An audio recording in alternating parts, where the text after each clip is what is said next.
Welcome back to the Regeneration Podcast, brothers and sisters.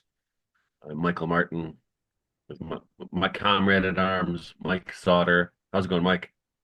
Uh, Good. You're going to tell me we talk about the weather.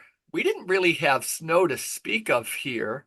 And, since we've last talked, Thanksgiving has come and gone, and my son Peter and his beautiful and wonderful mother to my first grandson, James, Abby, they drove up and, they were delighted to see snow here on Thanksgiving. And we've had something of a snowpack where last year, in upstate New York, even again, though, for our listeners, that Buffalo makes the national news with like 7 feet of snow. I'm about an hour's drive, but it has to do with these zones of lake effect. But we see some snow. What have you been seeing? Did you guys get that way old lake effect Uh, snow? we've had we got well, a little bit of snow on the ground. It hasn't snowed much, but it's been cold. I mean, it got cold the day after Thanksgiving, Yeah, it's cold. and we've had snow a couple times since then. Not, I think the day after Thanksgiving we had a couple inches and the roads were bad. Yeah. Um, but What do since you? then, I think it snowed one other time. Yeah. It's supposed to get warm up in the next couple of days. It's going to go away. What do you think of Steiner's thing that I know I practice at gardening, but and I think even beyond before Steiner, the idea that tilled soil, um, we have no pack gardening, which has its own philosophy, but tilled soil at winter time, when I have clay soil especially, when it freezes and the ice is in there, Steiner, I think, sees a lot happening with tilled soil exposed to the winter sky. I know, at least for my very clay soil, the water pack in there, if I can expose a lot of it, when it freezes, it kind of breaks open the soil a little bit. So when I add compost, it gets in there a little bit more. Has that played into your philosophy of gardening? Well, it depends on the kind of soil you have. We have Yeah, right. sandy loam here, Yeah, so not that big of a deal, right, right. but in clay for sure. Hmm. But one of the things they call snow is the poor farmer's fertilizer. Say more about that. That's what they used to call it. Yeah, I know, but But does I it have think more now mystical though, properties or? who knows what kind of crap it's bringing with it nowadays, right? Yeah. With all that whatever's in the sky, whatever they're spraying in the sky. Um, so yeah, so who knows what's in there? That's why I always have my cloud buster out to clear the atmosphere. Now you'd have to be out there babysitting it all the time. But I'll tell you Yeah, what, yeah. since the election, Yes, tell me. this happened last time too. I have not seen that many chemtrails. I can say the opposite. I think Really? I've seen, if you and I, it's not like we differ. It's just But an it's been area I cloudy haven't too. read It's been into much. cloudy. But I would see. Oh, when I was in before Thanksgiving, and we visited my daughter Mary and my son-in-law Doug down in Beaufort, South Carolina, and a lady just came up to me and handed me a card. I tend to take those things, but it was all about chemtrails there. But I've seen some, like, more than even this summer, because here you get those beautiful still days where you see that perfect a crisscross pattern. I'm not saying it's pretty, it's ominous, but I've seen a bunch. Really? So yeah, well, the other thing I was saying is How do you maybe connect the because dots? Yeah. it's been very cloudy here in Michigan since Okay. the election. Yeah. Not if I look down the calendar and checked off the days of sun, it would probably since the election maybe 5 days of sun, Okay. And mostly cloudy. what So would you that have might be said why. about it anyhow? Just an observation, or somehow the incoming administration was Well, gonna. because what I noticed now, a friend of mine actually has a Instagram page. I haven't talked to him in a while. We used to buy feed from him, and he has an Instagram page where he kind of does citizen journalism and looks at all, takes pictures of the chemtrails, and he Yeah. has hundreds of pictures. And Okay. he lives, I don't know, 15, 20 miles away. And after not the 2020 election, Mhm. after the 2021 inauguration, he came over and it happened to be very kind of a sunnier winter, or at least that time of winter. And I said to him, he said, you know what? Actually, I think I told him that in the summer. I said, I don't know about you, but it seemed to me that after Biden was inaugurated, the chemtrail, the incidence of chemtrails went way up. He said, yes, they did. So I think that was kind of an interesting observation. Now, I don't know if you caught this too. and I only saw it one time. It kind of has been filtered out of the social media. But a couple weeks before the election, Bobby Kennedy, who is nominated to be Yeah, director of health and yeah, human rights, right there, yeah. right? The National Institute of Health or whatever it I think is. so. And he said, and we're gonna get the chemtrails out of the sky too. Oh, he And said I'm it? like, go to, he said it out Yeah. loud.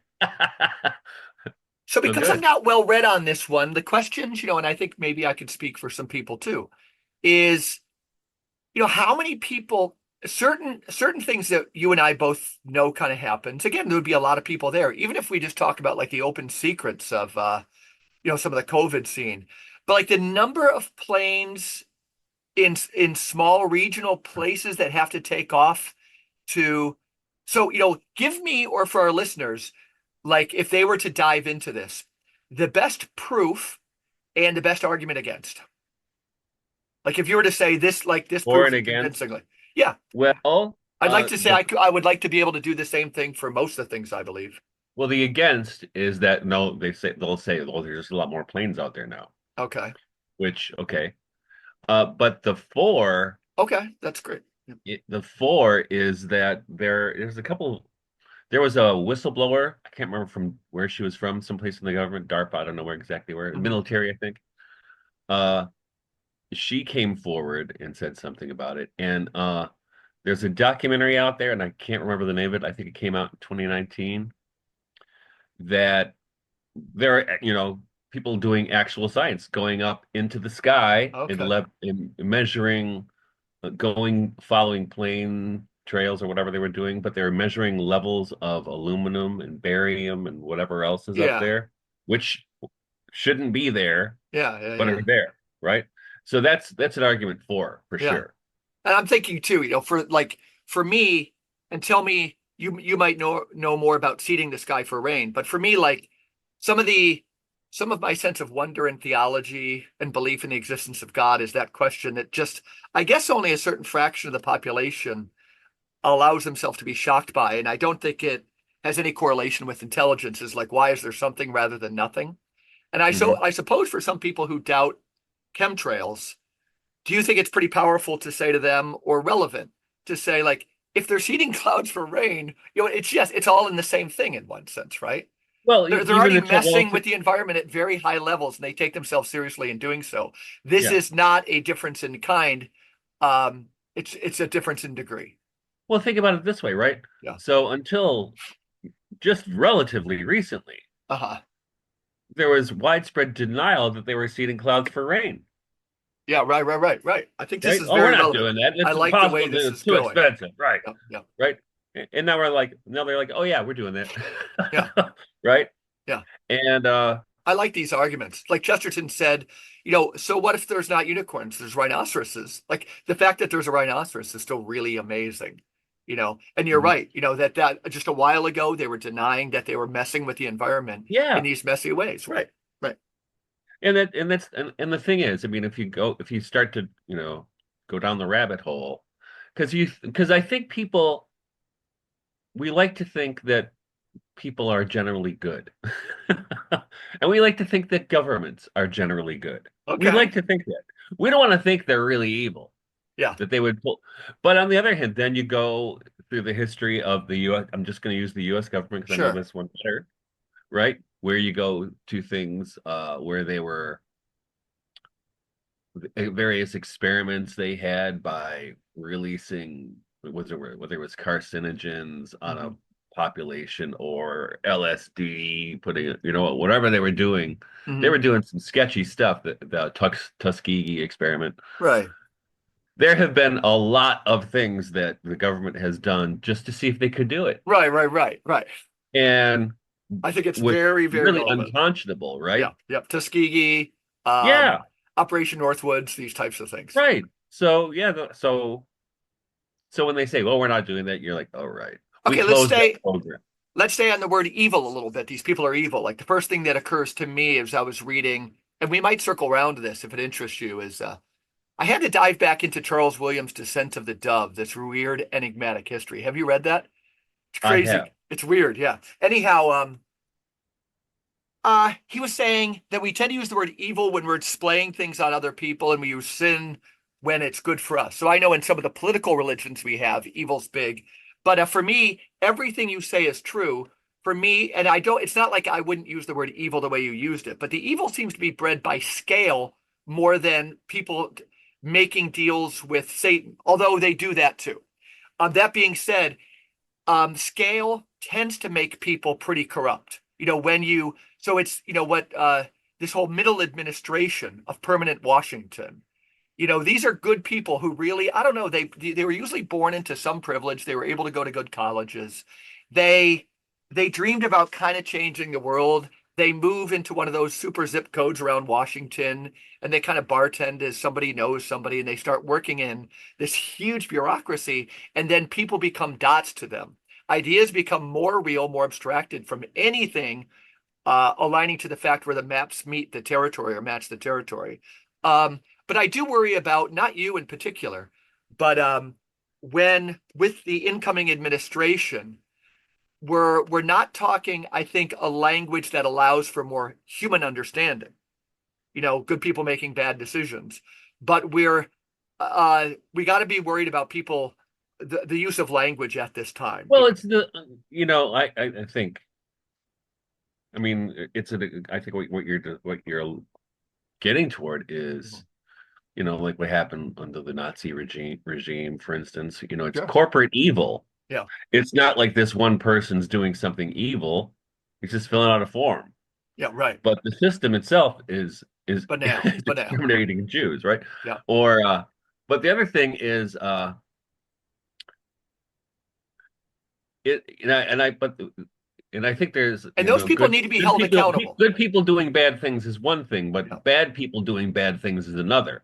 Uh-huh. And when I call it evil, I mean, my definition for that kind of evil is experimenting on human beings without their knowledge or consent is evil. Yes. Yep. Yep. Yep. You know what I mean? And so I think, well, we saw that. I mean, through the last 5 years, I don't want to mention in particular what it was, so we get booted off the channel again. Yeah. But it's you talk That about was. at It scale, was. right? At This is scale. at scale, Yeah. at Yeah. scale, Yeah. and I hope that you remember the thing with the Pfizer documents, but they weren't going to release them for 75 years. Yeah. That was early on, and people could have still disagreed. The thing could have been stalled a little bit. And I think it was pretty early in the thing. I'd have to go back into the dates, but this wasn't like we Just found out 2 years ago. later. Yeah, yeah, yeah. But it was in the middle of the COVID thing, where people were still saying, yeah, no problem. And I'm saying, no, no, no, no, no. This is a problem. This is a huge problem. Why are they doing that? Yeah, yeah, they're going Or to why wait are till they everybody's why are they dead. talking about pardoning Anthony Fauci already if he didn't do something wrong? I know. They're saying Biden might use the pardon for Anthony Fauci. That's pretty big.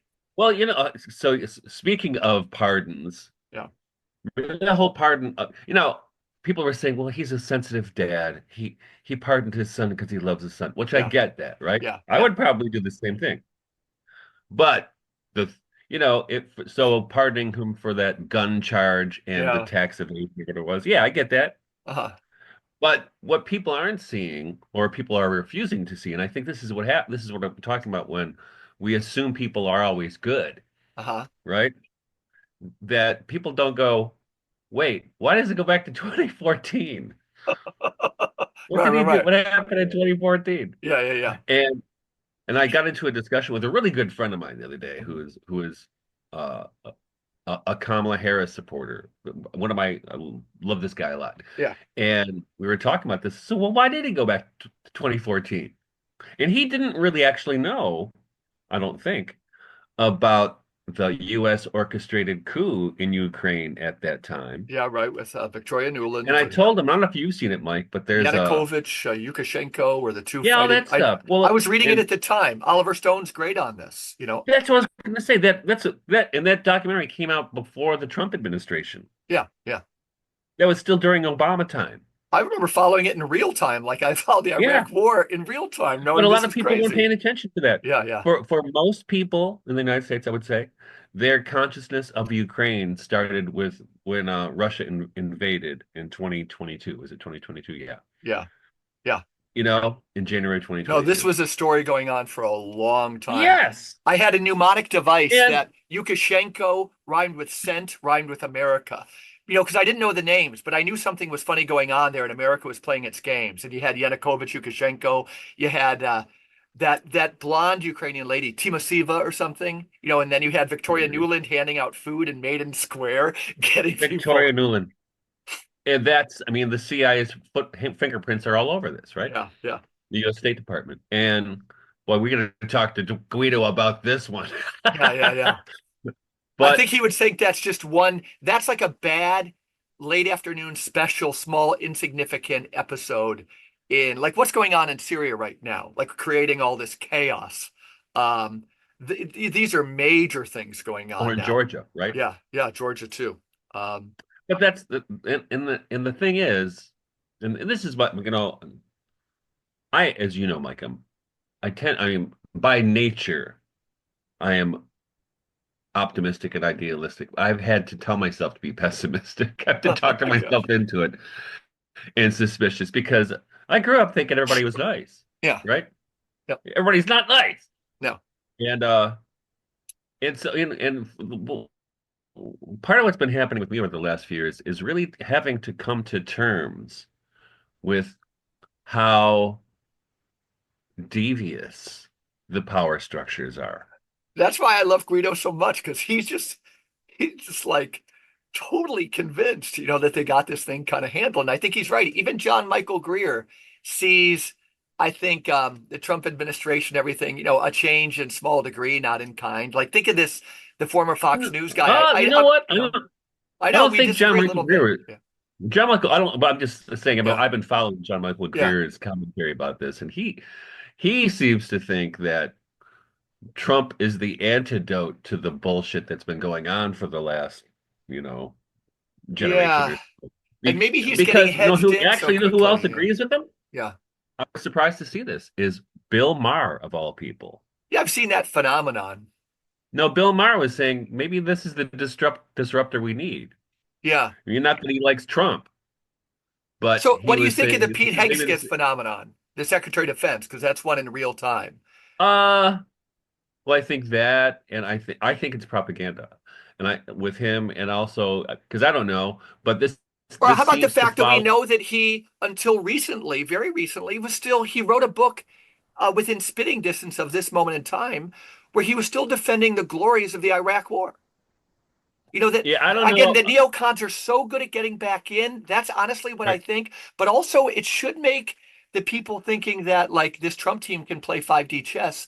We got to be, I don't know, like some of this stuff, it's getting chipped away so fast. Or, and again, there's hope there. But like setting all these little firestorms in Syria, this machine that would be Guido's thing is just so big. It can just keep It on is. coming at you. It can keep Well, on that's why they coming didn't at you. want Trump around the And machine. Trump is too Um, compromised to fight it, maybe. He's got I his don't know own if he's gang too. of No, I friends. don't think that's true at all. They Okay. wouldn't have I been, think, especially now that they've been trying to imprison him and kill him for the last 4 years. uh-huh.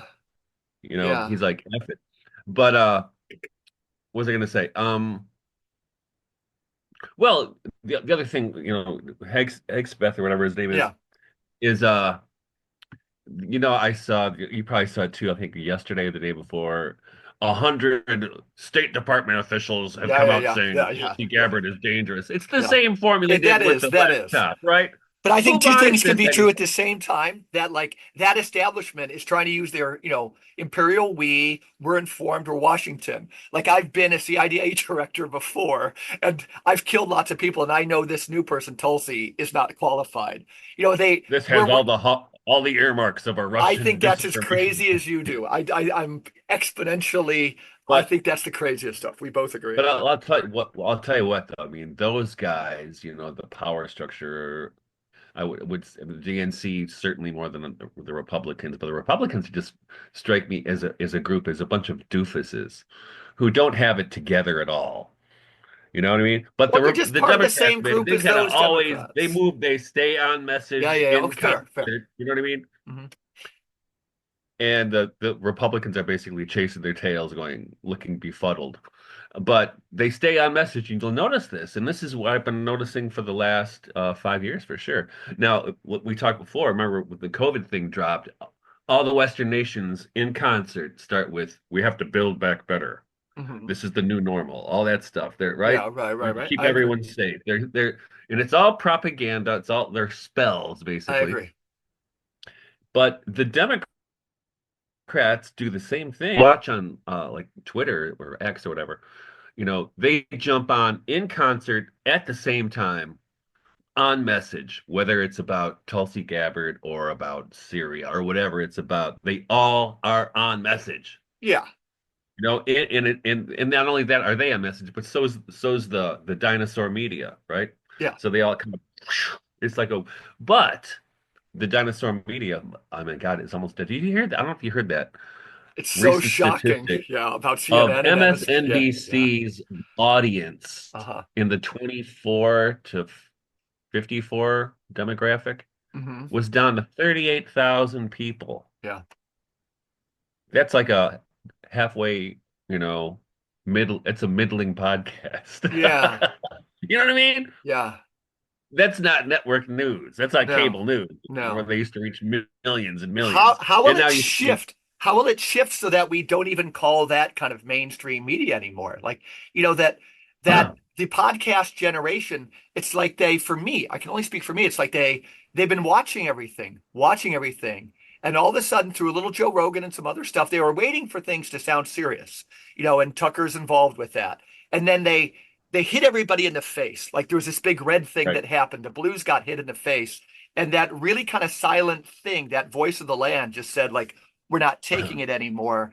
Do you think they can stay organized? Do you think they're on the march, or did they just hit people in the face? Well, I That think old establishment, MSNBC, CNN, I think including they're Fox News. I saw I can't remember who it was.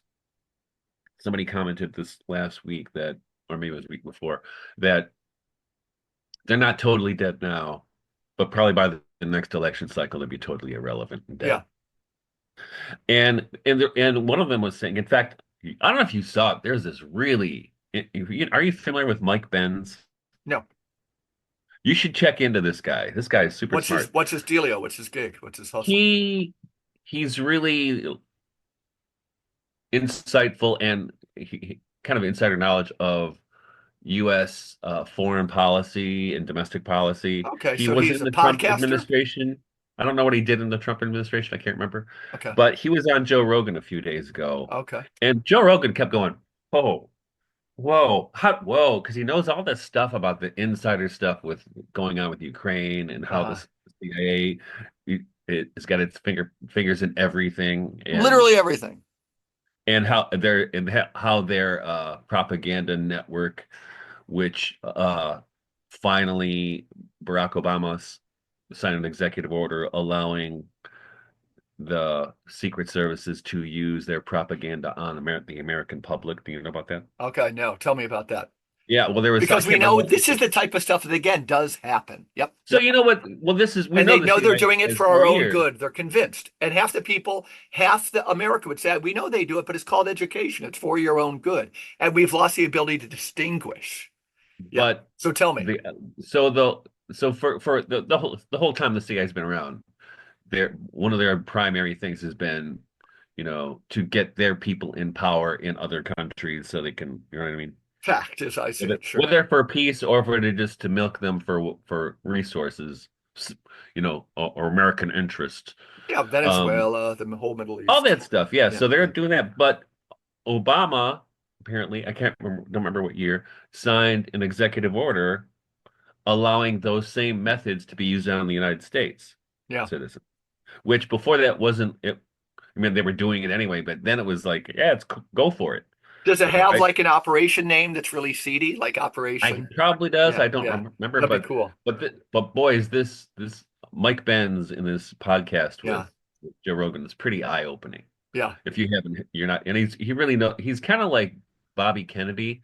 He's yeah, just got the facts right there, right? He's yeah. got dates, times, whatever, right? Well, the messaging on masks was my microcosm and a macrocosm. Just how it was confusing at first. Then they realized this is pretty central. that they liked this. Like some people knew that the human face was important, how important it was going to be to whatever they were experimenting on. Other people kind of disagreed. But all of a sudden, the way these things got elevated into like religious symbols. Well, And it's for a us, a very psychological different, operation. yeah, it was. It was. Yeah. It was and it was a huge, and it was, Did you mask? That's a big thing. Like, did you mask it during was that time? generally successful. Yeah, it was. I would say it probably worked on most of the country. Yeah. I think people were off for a while. Some people are still wearing masks because I can't believe it. But but it was a psychological operation. Yeah. Absolutely. Because no, this is goes back to magical and Freemasonic orders. Part of their ritual and all those things is and actually it's also in the mystery schools in the Apuleius is the Golden Ass, which is basically a fable based on His name is pronounced Apuleius. Wow. yeah, I've always said Apuleius. You know, Apuleius. we're just human. Yeah, I've never had. That's That's great. right. But anyway, in there, Apuleius. uh, because it's kind of an allegory of what happens as you go through the mysteries, because it Yeah, ends with yeah. the vision of It's a Isis, seminal right? text. It's a seminal text. It is, and it's funny too. Yeah, It's yeah. also super funny. But one of the points in there is a ritual of humiliation. Hmm. Where everybody's in on the joke except for the initiate, who happens to be Lucius Yeah. in the book, right? And the same thing happens in Masonic ritual and magical ritual. It's a symbolic ritual of humiliation, Uh-huh. but but it works psychologically. And I think this is part of what was going on with the whole mask thing.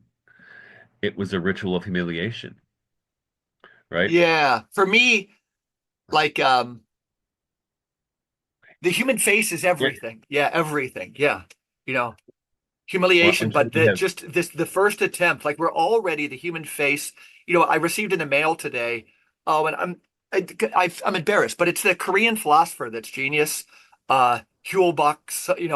It Oh but yeah, he's I know who you're talking the about. agony, yeah, and it's just my own inadequacies, 100%. I apologize. The book's downstairs. But the agony of Eros, and just he's making Eric Fromm sound like optimistic on where Yeah. love is, on where love is, because otherness doesn't exist anymore, right? Otherness, everything is the same, and this whole cult of like a difference. Even Levinas, he goes, didn't go deep enough. Um, that everything is the same. So Eros, love, in that way, which is fading so fast, and I think that the fate of Eros and romantic love is tied to the fate of the human face. That's why the mask Absolutely. for me was so horrifying. The Abbey where I've worked, I've mentioned it before on this podcast, but if you ever are through Livingston County, the Abbey of the Genesee still has a haunting presence in a beautiful way. Um, it emanates a zone of peace, these Trappists, wonderful men. But when you go into their lobby outside the chapel, you have all these quotes from Olivier Clément and from the Church Fathers on the human face. Saint Macarius, Christ is all face, all face. Hmm. And I saw this as an attack on the human face. And I'm allowed to say, you're right, there's bad actors out there. But what force? Who senses that the battle is about the human face? Well, Personality lines, yeah. you could trace it through Fauci's position on masking, right? Say more. Well, when he first started, mask isn't going to help you. Viruses can get right through a mask. It's not going to help. No, that's what Remember I'm that? saying. Like when the whole storyline was coming together.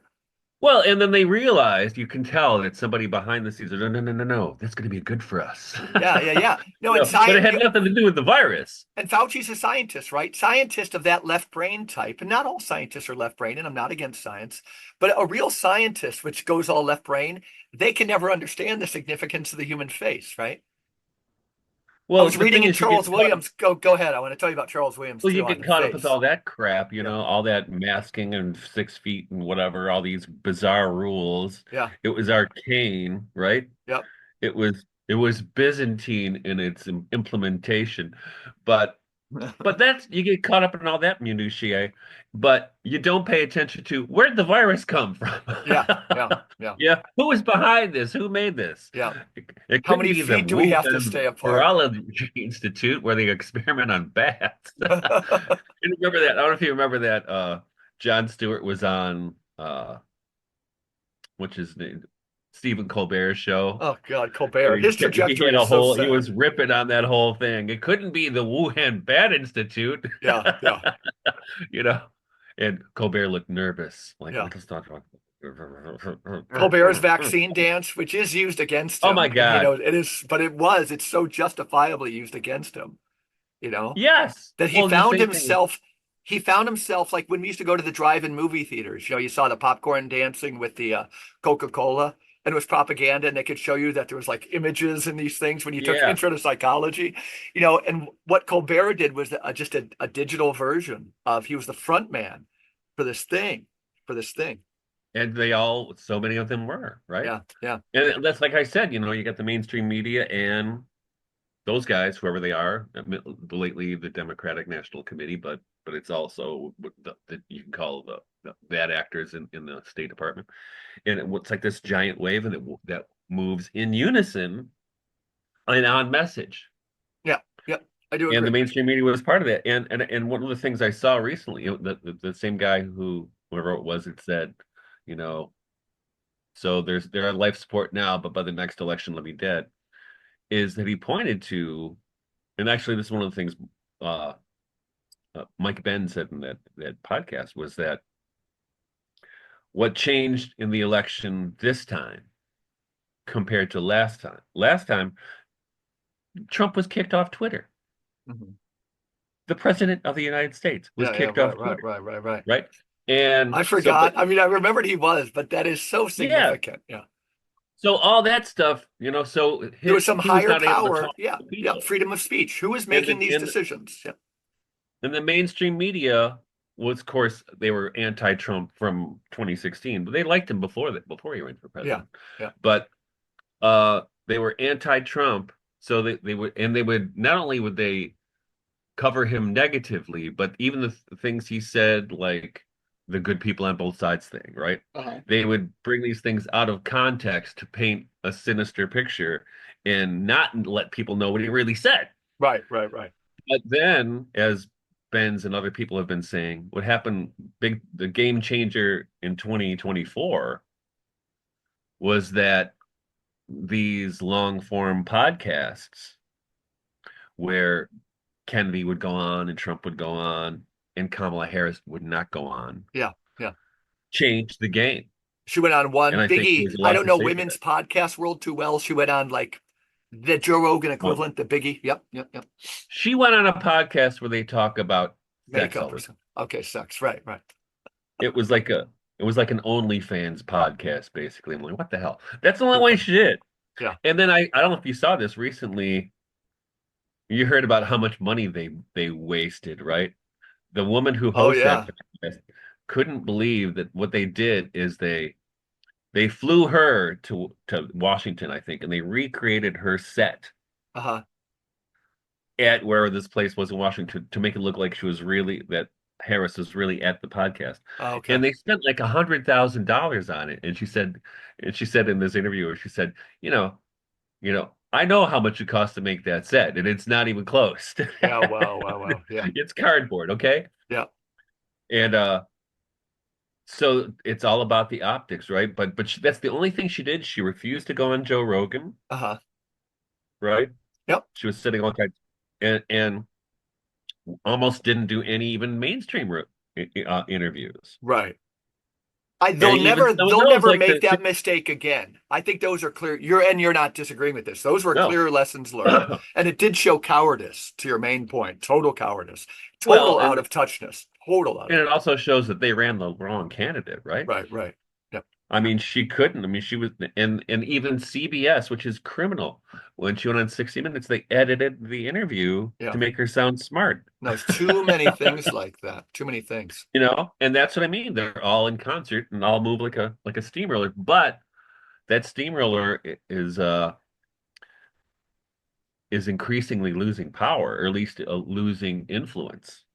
But is another one somewhat in the ascendancy? Again, I'm using the age of the Caesars as a possible, that uh I just think we got to be careful. It's the same way I feel that I think I mentioned that in the last podcast, so I won't dwell on it. But like we've watered down gender so much that the reassertion of gender is coming in kind of a way you better watch out because Yep. it's not a healthy version of it. It's where men are saying, that women are kind of a different breed, or there's elements of it certainly that. And this isn't the dark web. It's stuff I'm dealing with. I see it all the time. I see it all the time, face to face on campuses. And so it doesn't mean these new guys who are just, I think, have reactionary views about masculinity. Our What? friend, but we got to, on the people who wanted to see this new, whatever happened in the election is a good thing, and I'm with you on that. There's some of us who have to now watch about that new dark side. It's like whack-a-mole. It's like whack-a-mole.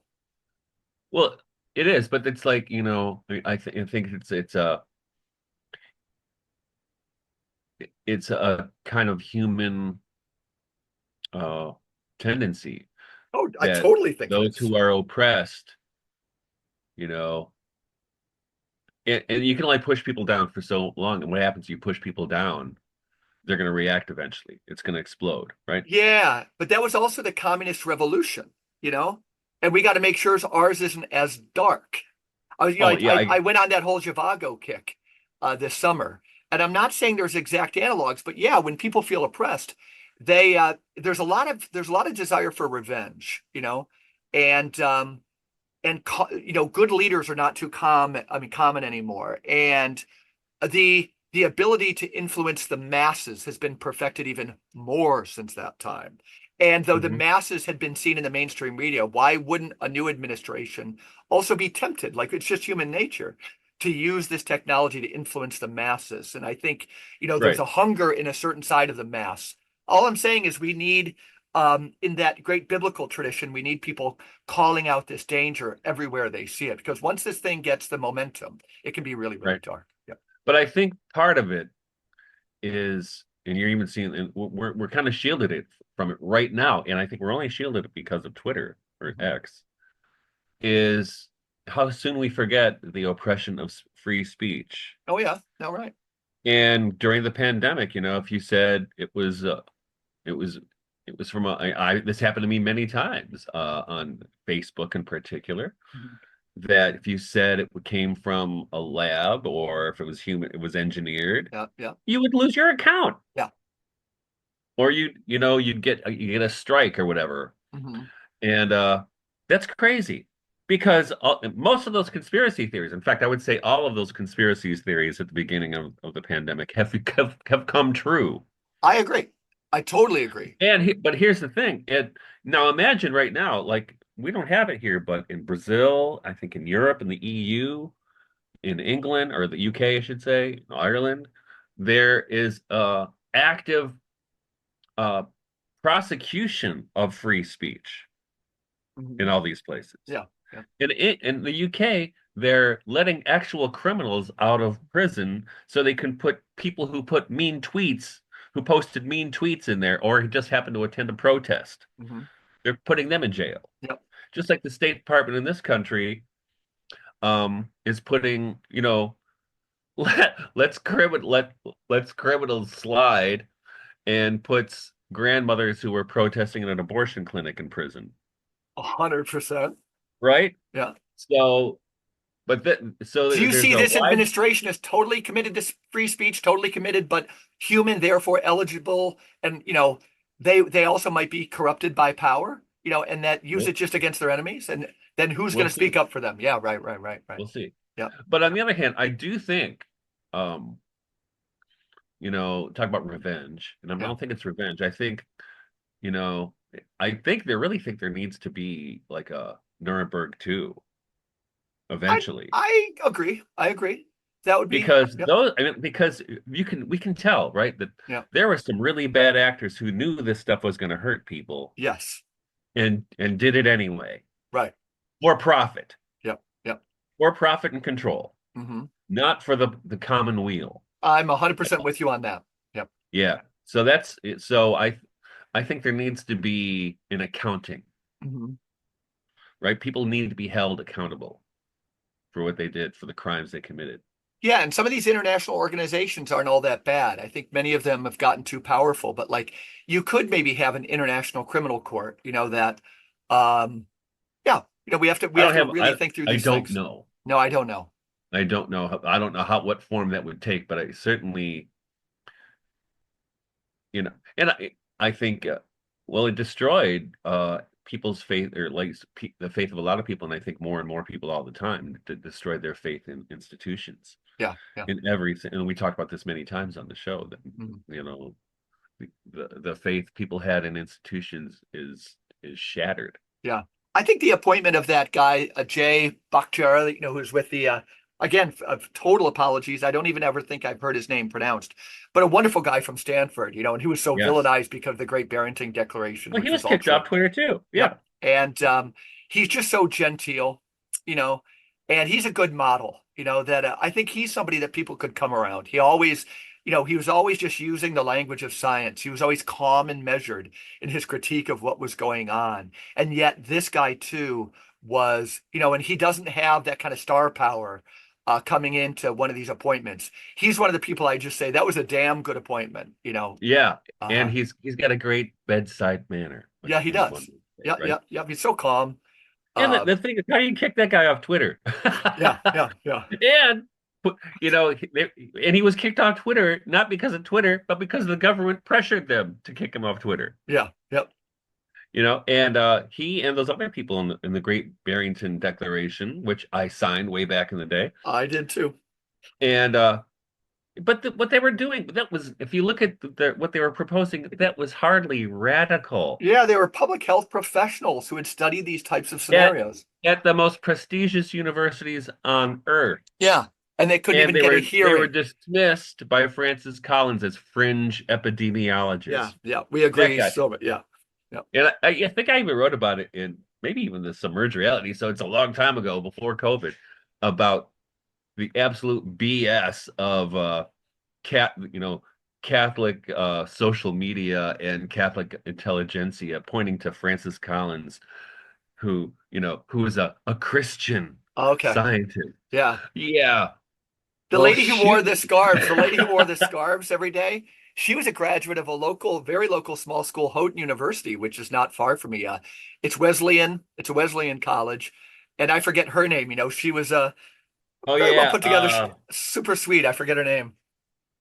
Yes. Yeah, Yeah, I know who you're talking about. I can't, the name's yeah. escaping. She was like a calming presence, during that. Yeah, well, it's all optics, right? Yeah.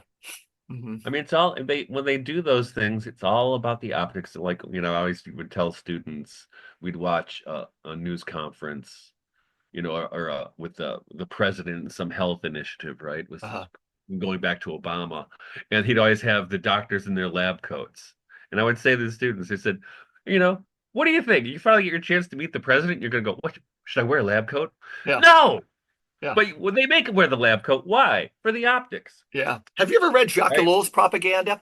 I'm embarrassed to say Pardon me? I've owned it. Jacques Ellul's. They would say the masterpiece. Like if we talk about Edward Bernays, they say the masterpiece that brings in the depth of this, would be Jacques Ellul's. It's about paperback. It's not a thin one. We would say it's more thick than it is thin.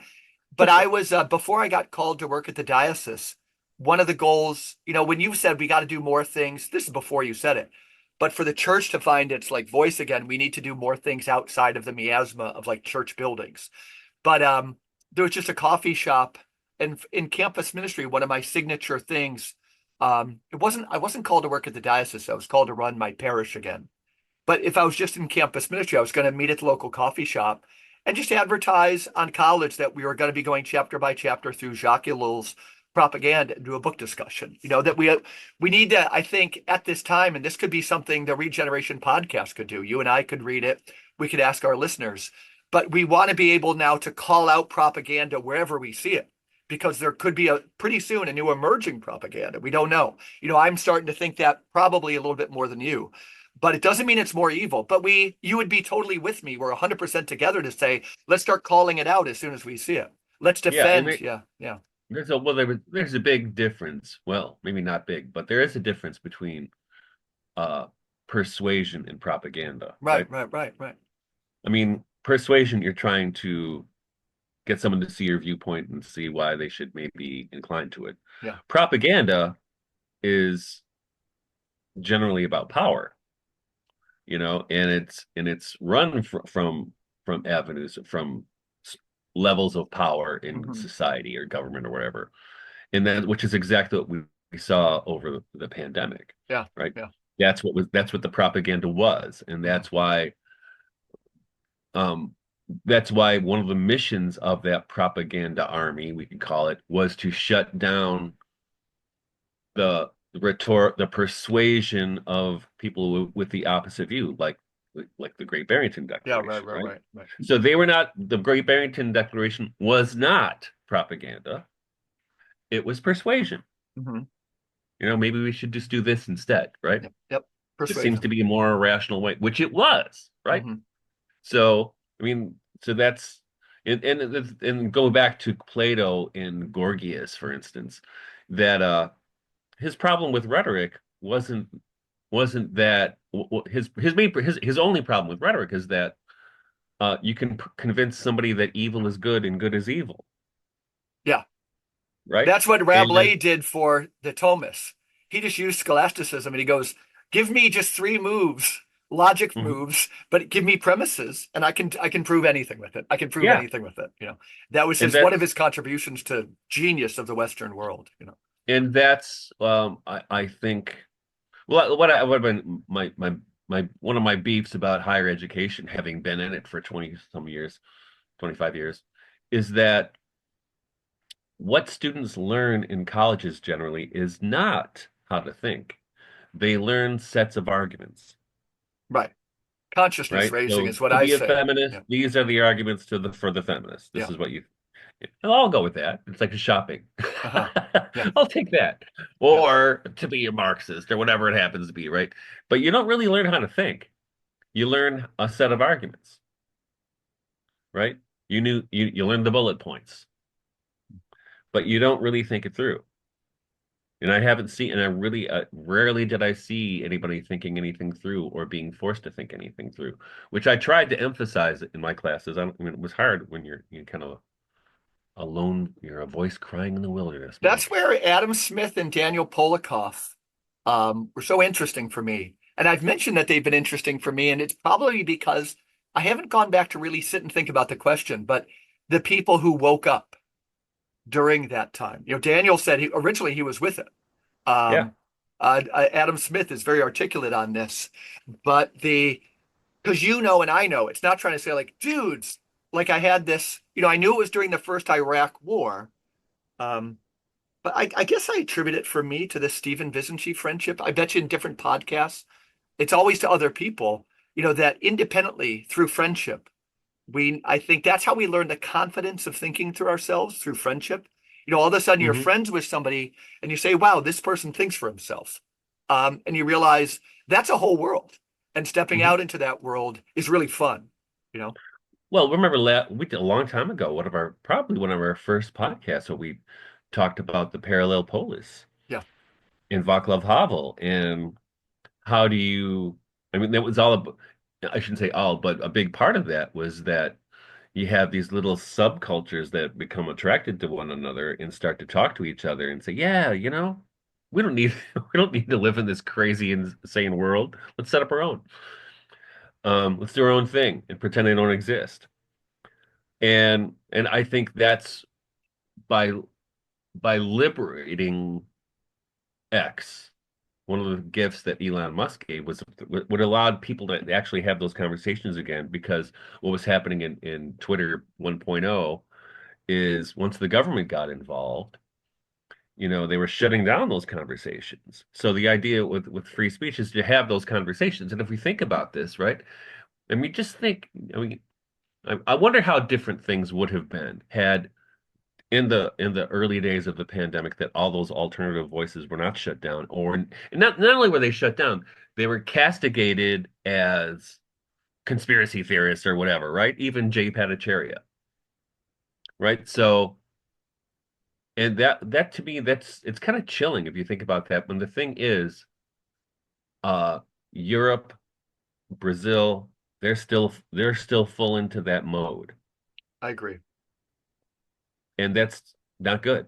No, That's no. that's that's Soviet level stuff, right? Mhm. I think, when you said too, and you said it eloquently, is one of the things that I think can confuse people. You said like, these groups, and it could be the group of the listeners, not to promote it too much, but of the Regeneration podcast, there's a certain way of thinking. You get letters, I get letters. Um, but these subcultures, they just start reaching out to one another. And then eventually they start giving this entity. I always throw into that conversation the notion of that, when a parasite, which sucks the life out of all these intermediary institutions, when they're dead, that parasite dies. And Christopher Lasch was eloquent on this, that the role of taverns, these intermediary institutions, Elks Clubs. John Michael Greer is eloquent on that. That the time might be pretty soon.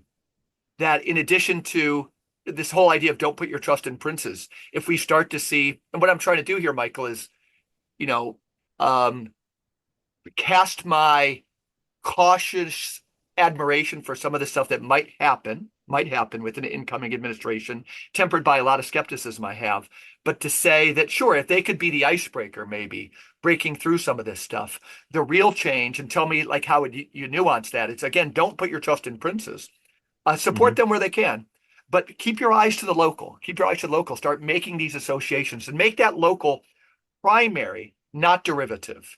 And Right. watch that national, and that's where Ian McGilchrist, this language isn't always in between, and the language isn't a balance. The language is the tool primary or the user of the tool primary? The user is. That's how we have to get at our relationship with technology. That I use the computer. The computer doesn't make me serve it every time my cell phone beeps or something. Similarly, we could say that this new thing being born at the national level, but I think scale is the big problem. It will eventually corrupt these things. So at the right time, these networks, I hope the listeners to Joe Rogan and the listeners to Tucker, which I think overemphasize maybe the power. And let me be honest, there's so many interviews I haven't heard on Rogan of people tell me about of these, doctors and these people who are saying all the right things. But let's not have other people fight our battles for us, like these watching King Kong versus Godzilla. But that's a sense. I think some of this is unleashed. This admiration, it brings out a teenager side of a lot of young men who want to see their guys be, King Kong who beats the living shit out of Godzilla. But we need people to, I think, you're eloquent on this. Use their hands, get dirty, get involved in things local, reach out, take chances of failure, but reach out and start some initiatives. Reach out to liberals in your area, those 1960s hippies, and start building these new political coalitions because this thing that's being enacted in our time without that primacy of this type of work, it's guaranteed to fail, in my way of Well, that's thinking. that's what actually, as I've mentioned before, and actually as I said to my friend the other day. So one of the things that kind of sold me on the Trump candidacy was the coalition of exactly You've, those you've kinds of said people that. that formed Yeah. around him. But also as I've said before, I mean, you can be a Christian anarchist and a localist all you want, but if you don't have a federal government that will leave you the F alone, so what? It's Or, just or, or words. is it more radical? We got to get rid, and I'm not saying violence. The a name we need to do a whole show with maybe David Cayley on this guy, but his name is Leopold Kohr. Can we do? He was totally a prophetic genius. The breakdown of nations. Certainly, Schumacher took everything from Kohr. Hmm. Illich took everything from Kohr on this issue of scale. But it's Right. not that we need a federal government that would leave us alone. When you have a federal government, it can't leave you alone. Bigness is the only problem. And there's a big difference there, But Michael. There's a big difference, I think. there is, I Yeah. agree. Yeah. But as an intermediate step, Agreed. having a government that leaves you Yeah. alone is a good place to start. Yeah. But it won't leave us You know what I alone for mean? long. The Trump administration won't leave it alone for long because they're big. They're big, and these egregores of bigness have so much I power. So yeah, yeah, I tend to agree, but we'll yeah, see, yeah, right? Because yeah, I yeah, think I think what happened is with this election, it's not people didn't elect Trump. yeah. People elected this coalition of people who disagree but agree on fundamentals. Yeah. right? And like as I said before, one of the things that was really encouraging to me is this transition happened. And actually, it happened since the assassination attempt on Trump, Mhm. because I heard, I don't, it's just crazy, right? He Trump gets almost killed. A couple hours later, he calls Bobby Kennedy. We need to work together to save the country. Yeah, Crazy, right? that's a poem. That's a poem. It is cool.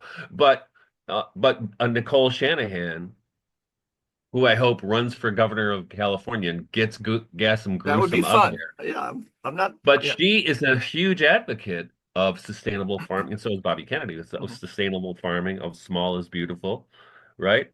Of localism, which is amazing, right? Yeah. But But this because you, paradox I of mean, it coming from top. Yeah. have you ever heard an American politician talk about localism? The answer is no. George Bush before he betrayed it on day one of his Oh, presidency. Yeah, right. I'm just trying to be honest. Yeah. oh, that's a great example. Yeah, we're not Yeah. seeking, but let's put this into conversation. Something I want to bring up, and it might get to an answer for that. Because when I mentioned George Bush, we're not seeking, to destroy monsters around the world. And then he did Iraq. So much of, and I'm open to everything you would have to say, but in one case, some of the people who are critiquing Ukraine, and you would probably know who they are better than the others. And I'm wondering what you think about this language. It scares me. Is that one of their main reasons that we have to pull out of Ukraine is that we need to pivot to Asia? Okay, that's just another gang like the Texas Oilmen versus the Boston Brahmins, right? And how big is this in this language? I don't listen to too many podcasts. I think it's there in Tucker. Um, I think it's certainly there in Pete Hegseth a little bit, even though he had to be really brainwashed to get out of like the Iraq fixation. It's very compromised, whatever our relationship. It can be compromised by our relationship to Israel and the Middle East and oil. Let me put oil in the primacy of those. But what do you think of that whole world? Is it and it gives it a similar monster with a different face? I'm beating this drum, but that one concerns me. All I can say is it very much Well, concerns me. We just find a new well, I demon. don't Find a new know. demon. What I do know Yeah. is when Trump was president before, there were no new wars, Agreed. right? Yeah. It's relevant. And I sincerely think that I don't think the I guy mean I likes think war. I don't think the guy likes war. no, he hates Bill war. Kaufman, who's been mentioned a lot, I think I've said this. He's a journalist, so he kept files on people, and he knew Trump since the 1970s, essentially, who just was this guy who said, I can't imagine we would hated the nuclear weapons and can't imagine you would choose war over making deals with people. And of course, he Exactly. wanted the best deal. And the deal is all about embarrassing others, but fine, fine. That's a significant step forward. We don't need to keep Yeah. killing people. Yep. Yeah, and there's that's a good place to start, right? So when I think about pivoting to Asia, and I think about Trump pivoting to Asia, that might mean more like, hey, China, you can't own any American farmland, hit the road, Yeah. because China wouldn't let the United States own any farmland in No, China, no. right?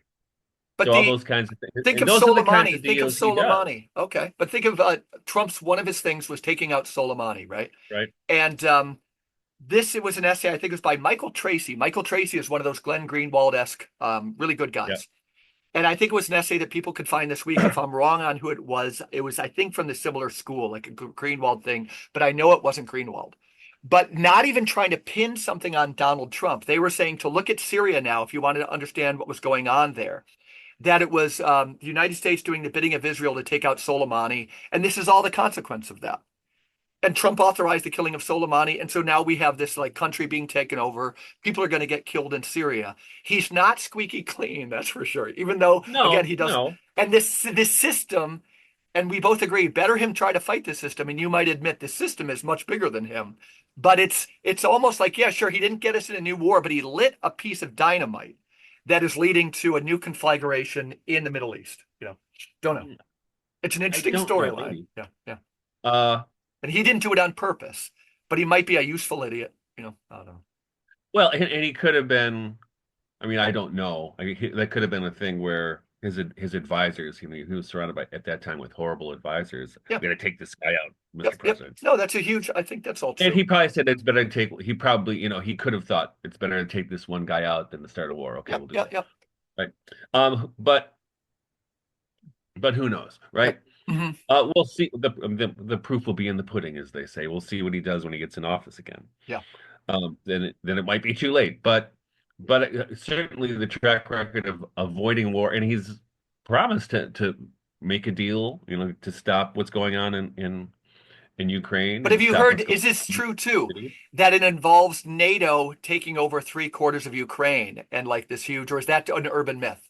See, I'm kind of on a semi-news fast. I think I my haven't news heard fast. that. So, but would you agree? So hypothetically, wouldn't that be a really, really, really sad? We'd still say there's Yeah, good, better, best. The perfect isn't the enemy of the good, or don't right. let it be. But it's still really, really sad if this is the thing. If that's the thing, but Yeah. Yeah. but uh, but another thing, I mean, Okay. what I've been noticing is throughout this time in history is that a lot of things get floated out there to sow fear or distrust or that aren't necessarily true, but they get floated out there to destabilize things. That's why I'm So always I mean, I cautious. think I think the propaganda environment is so advanced that we have no idea. Yeah. Yeah. Yeah. Even I would get in arguments with Bonnie about this because she would listen to these podcasts and these people would be, saying, "Oh, Bobby Kennedy, he's a CIA asset or whatever." I said, wait a minute, wait. And it's like, not like a Joe Rogan podcast, but like a podcast that might get 20,000 people, which, not huge. But we Significant. know from we know from history that this is precisely what the CIA did and the FBI or the CIA did with the American news media from the 50s. Totally. Totally. Yeah. So you Yeah. think you're not going to do that with podcasters? Come on. Yeah. And people in America, they need to know too, and I forget these stats. They're right downstairs. Donald Livingston is the scholar at Emory. He writes on Lincoln. He's probably a little more negative than I am, but like Lincoln, as a percentage of the population, imprisoned far more journalists in the country than Mussolini. You know, um, we have this tradition in our country, that these things, we have to admit that one of the propaganda things we have is that, America's always just been so free, or this language of preserving our democracy. It's like we got to come to terms with the fact that we're a human being, as a country. We're a corporate entity with so many warts, and let's start figuring it out. Well, that phrase, making the world safe for democracy, was I invented love by it. Edward Bernays, right? Oh, I didn't know that one in particular was. Yeah. Yeah. He came up with that one. Democracy, democracy, democracy, even that word. Making the world safe for democracy. What the hell does that mean? And actually, one of the things came up in that podcast with Mike Benz, Yeah. when he's talking about how the definition for democracy, at least at the state level, has changed from the will of the people to the will of the institutions. Yeah, 100%. I've used that phrase too much today. We agree on so much, but that's what it is. That's where we are. Yeah. Hmm. So anyway, yeah. It's Yeah. good. It's good. It's good to check. You will really like that podcast, Mike. Yeah. Yeah. Mike Benz. What do you read now? Uh, what have I read? I just finished a book on fairies, but written in the 50s. Oh, what's his name? I can't remember his name. A friend of Yeats, which Hmm. was kind of a cultural, he kind of what they used to do with going out and talking to the peasantry and collecting stories. So it was kind of an interesting thing. I had it for a long time and I never read it. And but I just got you should probably this book in the mail from our friend Lori Johnson, Wow. Wow. The Gap in God's Country, She wrote which something for Front Porch the Republic, and I've never seen her name there the other week, and it was good. she She's it's her awesome. squad. Yeah. In fact, Jeff Bilbro wrote an endorsement in the back here. Oh, okay. Who else? Brian Zand, do you know him? No, I've never even seen the name, but Or Derek Vreeland? I don't know him either. no, no. Your name's unknown. Where'd you see that Uh, book, or what led you to buy it in well, particular? I didn't buy it. She asked me if I would write a review or do something about it, so she sent it to you. So when after I read it, we should have her on the show. Yeah. And so I'm going to read this, but I haven't started yet because it's Yeah, I encourage people to 250. go find her article at Front Porch Republic. It's, Yeah. she's influenced by Stanley Hauerwas.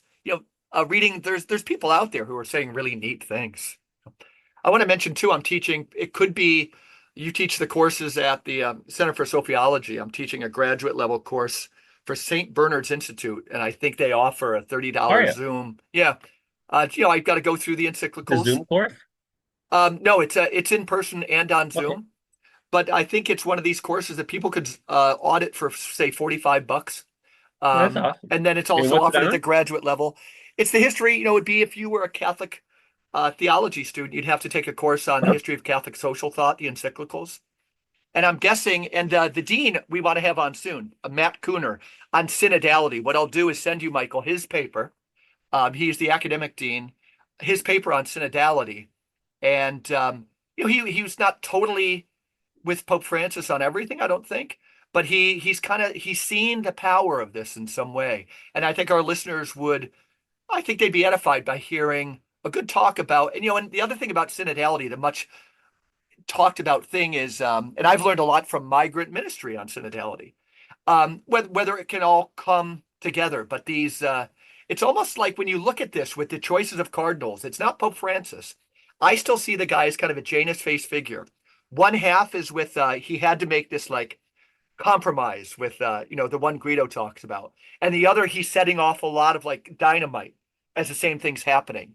That kind of just throwing dynamite in the normal way things have been done, the power structure. So the pure synod, that was just a small part. But what he's done with the cardinals he's put in, there's like no going back in one way. But it's you might see me fanboying a little bit on this. It's not too much, where we might disagree on our hopes about the incoming Trump administration. I have a little hope that maybe God could use the chaos being sown a little bit by Francis that drives our friend Larry Chapp um, in a different direction. I'm okay with dirt. Growth comes from dirt. And I see Pope Francis kind of sowing dirt for an underworld thing, possibly with synodality. And again, maybe like you, it could all be a lie. It could all be like um, 5D chess against us. But it gives me a little bit of hope. And so this professor, Dean, Dr. Matthew Kuhner, he'd be great to have on the podcast. I know you'd like him, but we'll do that one soon. I sent him a text this morning, but St. Bernard's Institute. It'll be fun to revisit all those encyclicals, but I want students to realize like where are we in the world? Does left and right help us to understand the encyclicals? And the other one is there's a lot of critique of the encyclicals, Michael, and you would know why. You can't write at that like perspective of 300,000 feet and be more relevant than you think you are. They have some decent generalizations, but they're not. There's a whole new book out of Notre Dame that kind of critiques the Catholic social thought. We need a both and. This idea that Catholic social thought is the best kept secret. Partially true. I think we got to blow for it to be relevant almost at all. We got to blow a lot of air into it, a lot of air. But when you blow Republic or Democratic air like Jim Martin does, that becomes Mhm. fetid. And if you blow in capitalist air like the Acton Institute, it becomes even more fetid. But I think there's a third way. I think there's a third way. Yeah, we'll see. Yeah. Yeah, I've just been avoiding any Catholic social teaching stuff or any Catholic Pope stuff. Francis Yeah, yeah. because I'm still pissed. Yeah. But I'm still mad about I wonder our listeners could judge it's an us. I act wonder of if, love yeah, and if, that yeah, commemorative coin. yeah. I still can't get over that. It's as bad. It's as bad as you say it is. I called it out in writing at an article on Front Porch. I just want to be on the record that You actually, when I posted my it intro to was an act Guido's of love, book. Michael. It was an act of love. Oh yeah, so Yeah, talk about propaganda, right? yeah, yeah, Talk about yeah, pressure. yeah.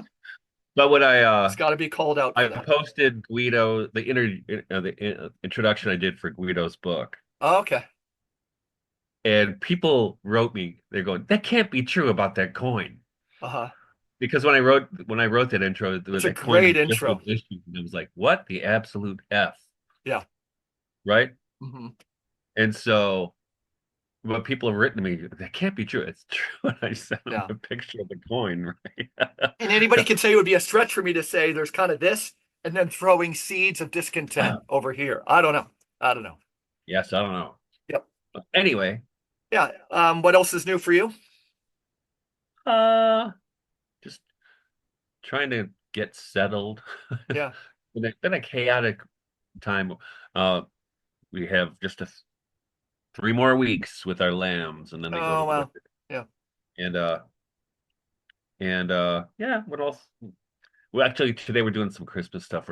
They have there's the Waterloo Historical Museum about a mile away from here. It has Pioneer Days. It's like, Yeah. or no, it's Christmas on the farm. So it's like old time Christmas with historical stuff like trappers and you know I other drove kinds of by stuff. that on my way to your the conference. Maybe I got I bet lost you or did. something. Yeah. Yeah.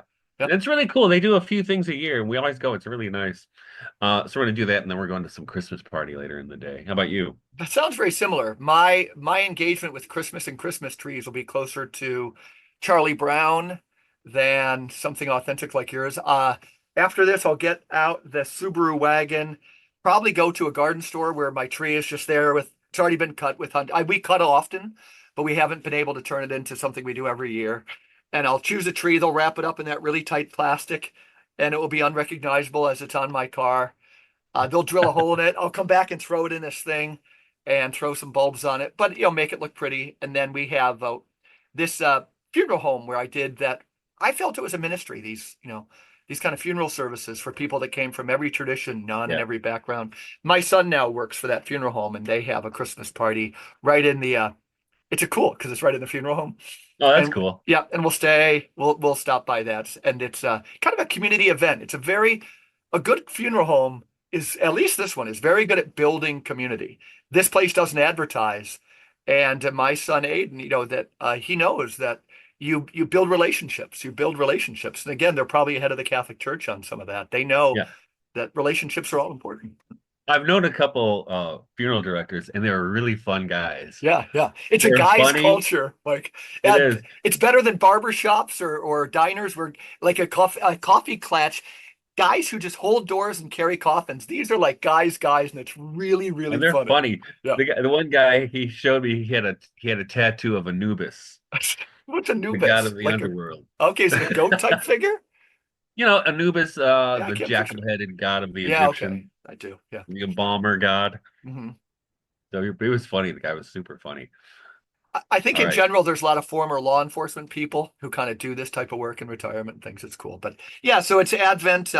We'll talk again soon. And I want Okay. to thank everybody for listening to the Regeneration Podcast. Have a good I'll week, take my care. friend. Yep, take it easy. Bye-bye.